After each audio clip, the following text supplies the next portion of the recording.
नमस्कार मित्रांनो, मी ऋतिका. स्वागत आहे माझ्या एका नवीन ब्लॉगमध्ये. श्रावणातला दुसरा सोमवार असल्यामुळे आज आम्ही जात आहोत पुण्यातील ओंकारेश्वर मंदिरामध्ये. जर तुम्हाला व्हिडिओ आवडला तर कमेंटमध्ये नक्की सांगा. शनिवार पेठ म्हणजे पुण्यातील मध्यवर्ती ठिकाण. पेशव्यांच्या राजकारणाचे सूत्र इथूनच हालायचे. त्यामुळे पेशवे काळातील अनेक वास्तू आपल्याला शनिवार पेठमध्ये पाहायला मिळतील.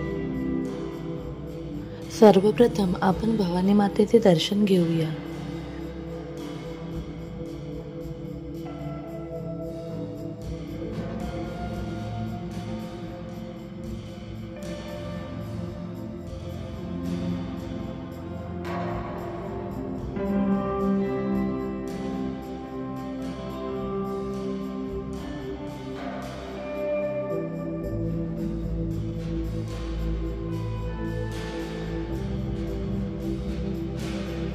श्रावणातील सोमवार असल्यामुळे या मंदिरात गर्दी पाहायला खूप मिळत आहे.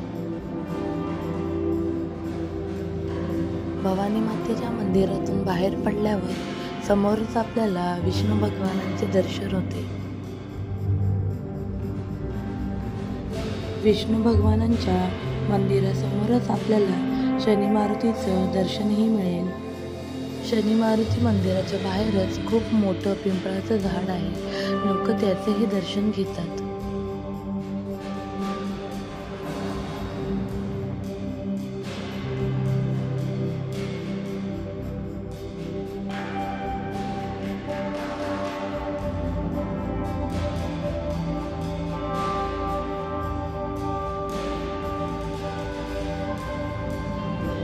पेशव्यांनी महादेवाची खूप मंदिरे पुण्यात बांधली. हे मंदिर मुठा नदी किनारी आहे.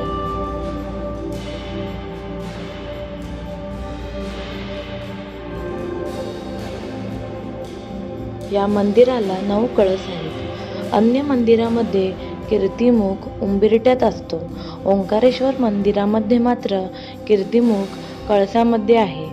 मधल्या कळसामध्ये असलेल्या मोकळ्या जागेला तालीम असे म्हणतात. स्वातंत्र्य लढ्यात येथे गुप्त बैठका होत असत. महर्षी व्यास, दत्तगुरू, 2 सिंह आणि 4 साधूंची शिल्पे कळसामध्ये आहेत.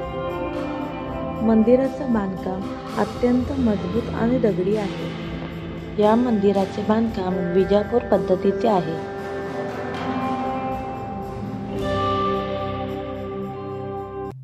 महाराष्ट्रामध्ये अशा बांधणीचं मंदिर कुठेही आढळून येत नाही.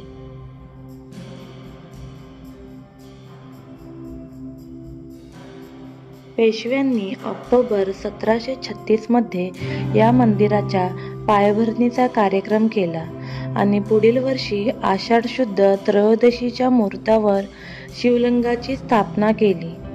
गाय उतारी शिवालया करविले असा या पेशवे दप्तरामध्ये उल्लेख आहे.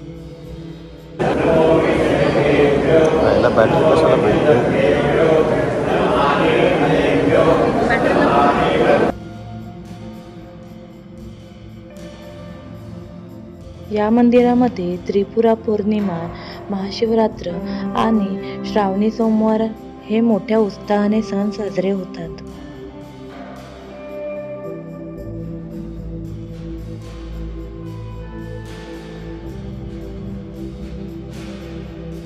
शिवलिंग ही पूर्ण पाषाणाची आहे.